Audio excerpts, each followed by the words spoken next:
So I turned 31 last Sunday, and honestly, been one of the best years of my life, if not the best year of my life. But as I approached my 30s, I was definitely feeling daunted by it. This idea of more pressure, more work, more responsibility, climbing up the corporate ladder, middle management. But that all has gone away simply because I decided to start making content 5 years ago. And so in today's video, I want to break down 3 or 4 reasons why I think starting a YouTube channel later on in life is one of the smartest decisions that you can make and one that you will never regret. So the first point is around life experience, because here's the thing, being in your 30s, 40s, 50s, 60s, you've got something that money can't buy, and that's real world experience. You've been through things, you've failed, you've succeeded, you've learned things the hard way, whether it's from your career journey, family life, fitness transformation, whatever it is. YouTube thrives off connection and relatability.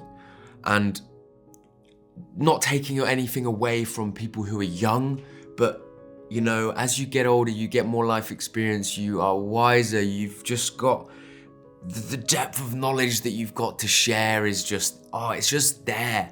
When I was younger, 21, 22, I used to just think that, I knew everything in the fucking world. I think everyone goes through that phase, and it wasn't until I was about 26, 27 where I came to the realization that as you get older, you do get more wiser, you do become more knowledgeable, you do become better at decision making, and you just have life experience. I never really knew what life experience really meant when I was young. I was like, I've got life experience, I'm 22, I've done the hard things, and you just can't quite coin it.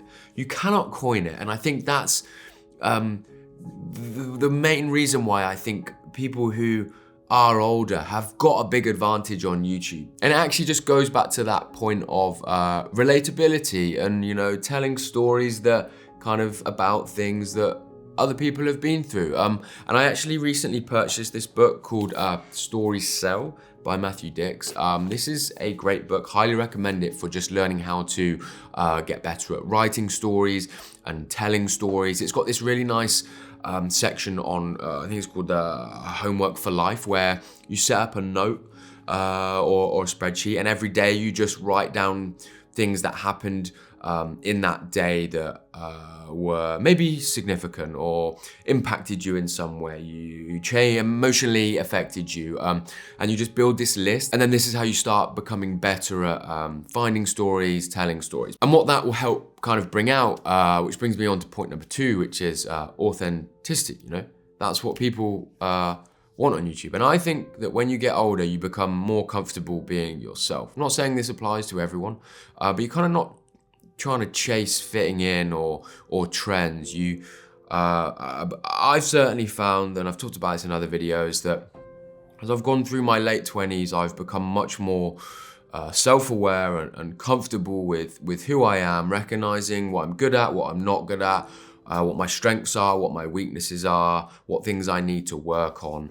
And I think that just really shines through in the way that I speak about myself and understanding of how I am. And I do think that that is far more appealing to an older audience when you just have that introspect, I don't think that's a word, but you know what I mean, that just inner perspective of your own self. And I think that's what people who are older can definitely bring out more in their videos, and people can connect with them.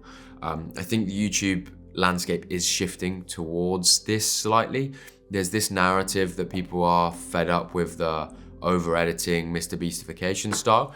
I think that's true to some extent. I think that it's just partly because the audience that grew up with that content is now mid-20s, and they're looking for the more raw, authentic style of content rather than the clickbaity stuff. And you should just tap into that. Speak to people as if you're speaking to your friends, people who are similar age to you, because that's where you'll just strengthen that connection rather than trying to fit in with other content aimed at a different type of audience, because I guess there is this natural way of us comparing ourselves to others, and I think traditionally content has been perceived to be dominated by younger people, and now it's kind of not. But still, people think that there's like this oversaturation. But actually, YouTube is not saturated at all.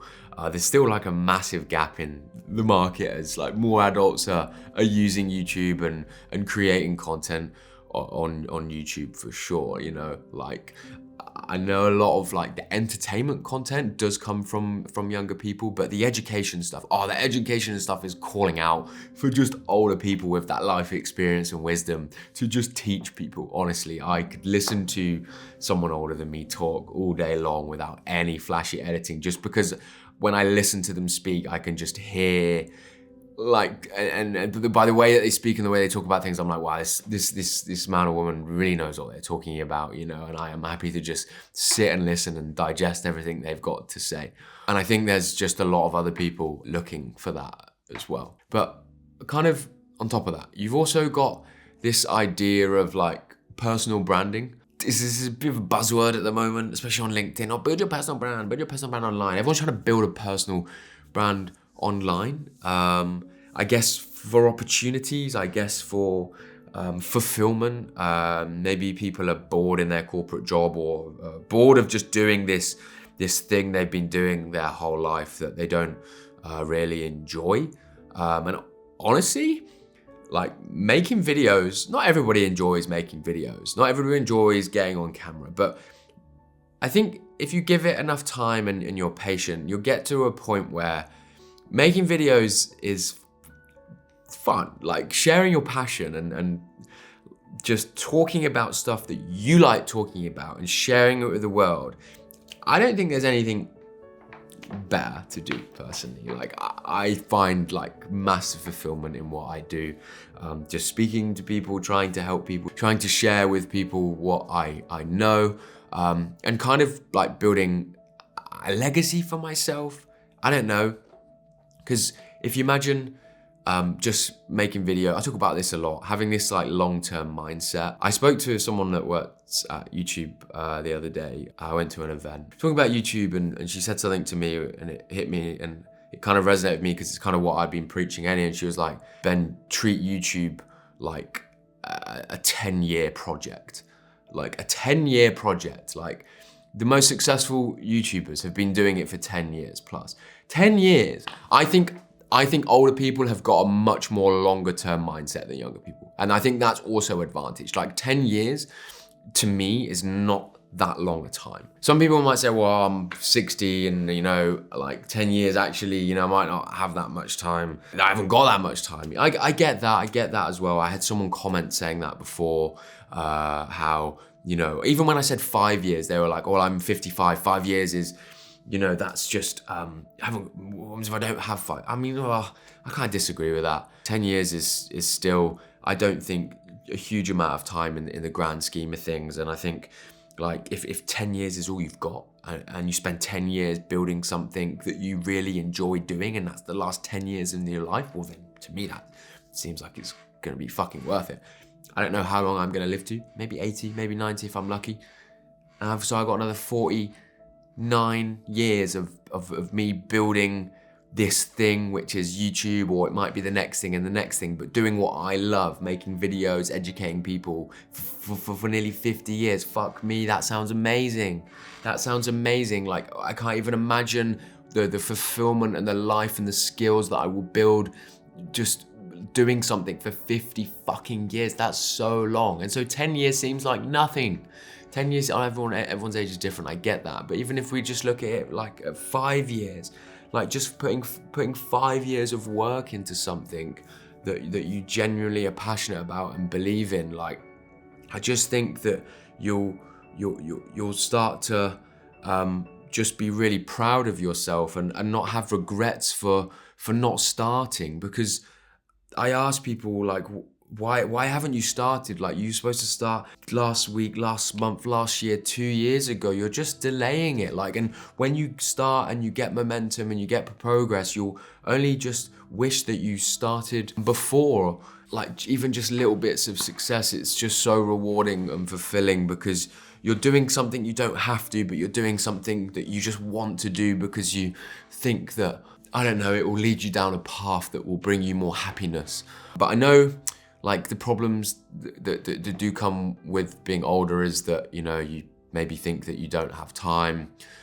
You've kind of got a full-time job, family, more commitments. I think that's, you know, it would be unrealistic for me to pretend that you can just whip up 5 videos a week when you can't. I would say most of you would just start with 1 a week. I don't think 1 a week is that bad. It seems like a big task, but it's actually not. If that's like there's just one thing that you prioritize every week, just pick something you're passionate about, pick something that you can talk about for hours, and just pick up your camera and just film. You don't need super expensive equipment. You can just film off your phone. Just make sure you have good lighting, a good microphone, and that's it. YouTube is simpler than people think, you know. Don't worry about, you know, having a fancy thumbnail or a fancy title. You can figure that out along the way. You just need to just get started and just making videos, and they're gonna be shit. Like, they're not gonna be that polished. You're gonna look at them, you're gonna get 10 views. It's just the reality. But you just need to start. And so this is what I would do if I was starting tomorrow. I would just pick what I'm gonna focus my content on. Pick one niche. You've probably got about 10 niches in your head, or you've got 0. Just find one that is just what you're passionate about, whether it's to do with sport, lifestyle, health, some sort of hobby that you do, something to do with, you know, education, writing, I don't know, whatever you liked in school, who knows?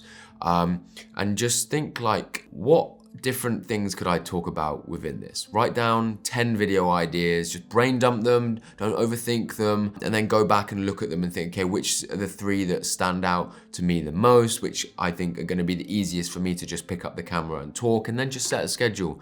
Set those 3 videos out over the next 3 weeks, and then keep doing that 10 idea task, and then you'll just build like a longer list of just ideas, and then you just commit to it. Keep going, just keep improving, don't overthink it. Talk like you're explaining it to a friend, because, you know, the worst thing you can do right now is nothing. I always talk about this, like, imagine kind of being where you are now, but in 5 years time, and you've not started, like you've not even touched making videos, and because you've been waiting for that perfect moment, and that moment never comes, and then you don't even get started, and then you just regret it. Just focus on showing up, getting better, and connecting with people. That's what matters. You just need to remember that every creator that you admire started exactly where you are right now.